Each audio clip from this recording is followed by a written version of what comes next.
saya ingin membahas tentang rencana dari PSSI yang akan menambah 2 pemain keturunan Indonesia agar bisa membela timnas Indonesia yang kita sama-sama tahu akan bermain di 2 turnamen yang penting tahun depan. Yang pertama adalah Piala Asia Senior dan yang kedua adalah Piala Asia U23. Dan tentu ini adalah kabar baik bagi kita semua teman-teman, karena kita juga ingin agar terus bertambahnya pemain-pemain keturunan Indonesia di skuad timnas Indonesia untuk bisa meningkatkan level permainan dari timnas Indonesia. Apalagi seperti yang sama-sama kita telah lihat, bahwa dengan adanya pemain-pemain keturunan ini, tampak jelas permainan dari timnas Indonesia lebih terstruktur. Artinya permainannya mulai rapi. Dan bukan saja rapi teman-teman, tapi jika kita cermati permainan dari timnas Indonesia mulai menarik untuk dinonton alias menghibur.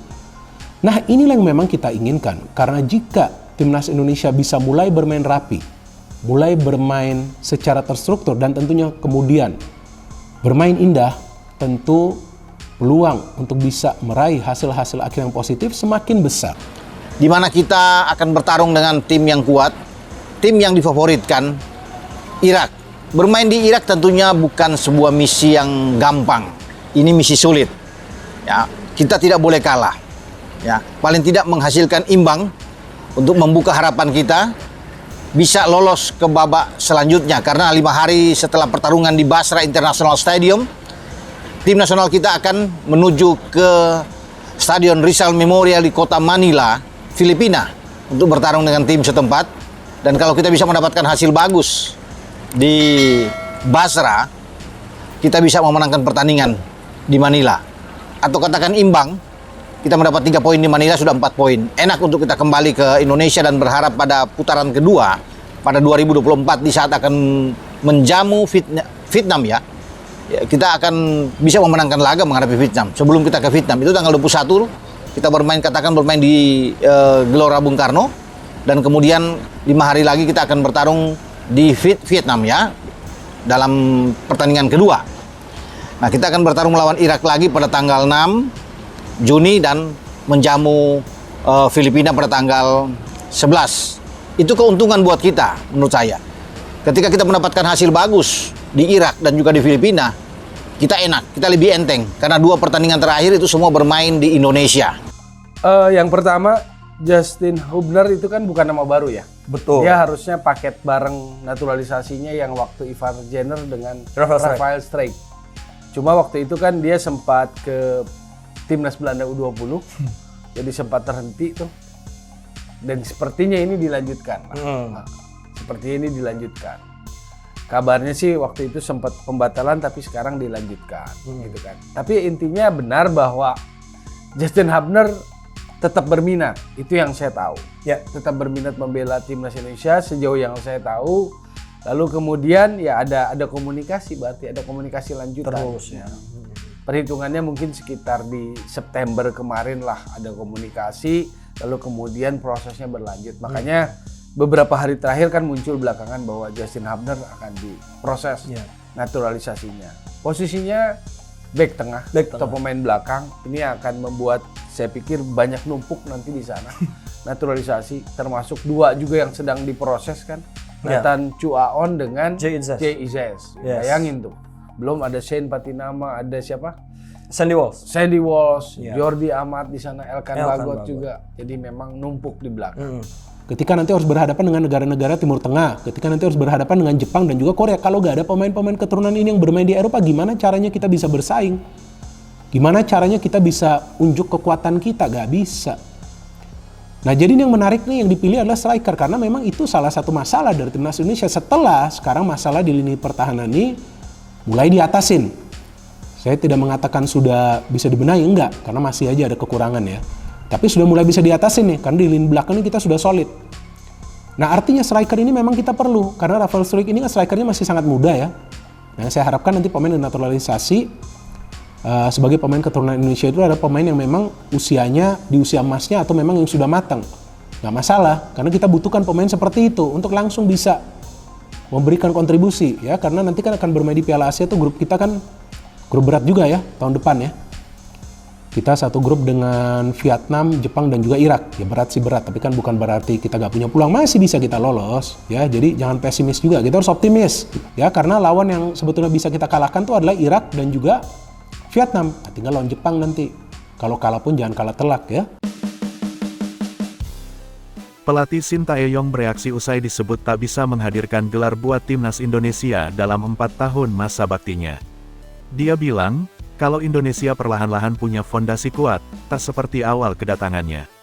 Memang, Shin Tae-yong belum bisa menghadirkan trofi buat timnas Indonesia. Padahal, dia sudah 2 kali menyentuh final Piala AFF, dan sekali pada final Piala AFF U23. Namun, sebenarnya itu bukanlah sebuah tolok ukur. Faktanya, Shin Tae-yong pun sukses meloloskan 3 timnas sekaligus ke Piala Asia. Tak cuma itu, nahoda asal Korea Selatan tersebut juga menaikkan ranking Indonesia. Dari yang awalnya ada di urutan ke-175, kini Indonesia di tangannya sukses ada di posisi ke-145. Ini tahun keempat saya pegang timnas Indonesia. Tapi di 2 tahun awal tak bisa pegang tim dengan baik karena COVID-19. Tapi, sisa 2 tahun ini sangat baik, sangat maju juga sepak bola Indonesia. Ada kesempatan juga untuk juara di Piala AFF lalu. Tetapi kita mulai dari sangat bawah. Jadi harus membuat fondasi, baru kita bisa juara, ungkap Shin Tae-yong dalam kanal YouTube FIFA Goal. Shin Tae-yong pun mengaku fokus membangun fondasi yang kuat buat timnas Indonesia. Kini, usahanya mulai berbuah manis. Indonesia perlahan tapi pasti mulai memiliki kerangka pemain yang kuat di setiap lininya. Mungkin para fans menanyakan kenapa tak bisa juara. Mungkin kalau timnya sudah punya fondasi kuat, saya datang, bisa juara. Tapi tidak seperti itu. Tapi sekarang di AFF Indonesia tak akan kalah dengan mudah. Pastinya level kita sudah masuk ke final. Tapi, saya tak mau fokus di AFF, melainkan kita sudah berpikir level AFC, Asia tutup dia. Shin Tae-yong tidak ingin timnas Indonesia sekadar numpang lewat di Piala Asia 2023 Qatar. Sang pelatih ingin skuad Garuda lolos ke babak 16 besar walau berada di grup yang sulit. Timnas Indonesia berada di grup D pada Piala Asia 2023. Grup D bisa dibilang sangat berat, sebab Indonesia harus bersaing dengan Irak, Vietnam, dan Jepang. Vietnam adalah lawan yang sulit bagi Indonesia pada level Asia Tenggara. Irak punya kualitas dan sangat kuat. Lalu, Jepang adalah unggulan utama dan tim paling kuat di grup D. Meskipun dihadapkan pada lawan-lawan yang berat, nyali Shin Tae-yong tidak ciut. Target tinggi dipasang sang pelatih. Yuk simak ulasan lebih lengkapnya di bawah ini ya Bolaneters. Di atas kertas, Indonesia adalah tim paling lemah di grup D Piala Asia 2023. Indonesia jadi satu-satunya negara di luar 100 besar peringkat FIFA. Namun, Shin Tae-yong sama sekali tidak gentar untuk bersaing. Timnas Indonesia terbentuk dengan baik seperti yang diharapkan. Untuk kualifikasi Piala Dunia, tim telah melewati babak playoff dan kini melaju ke babak kedua kualifikasi, ucap Shin Tae-yong pada Best TVN, media asal Korea Selatan.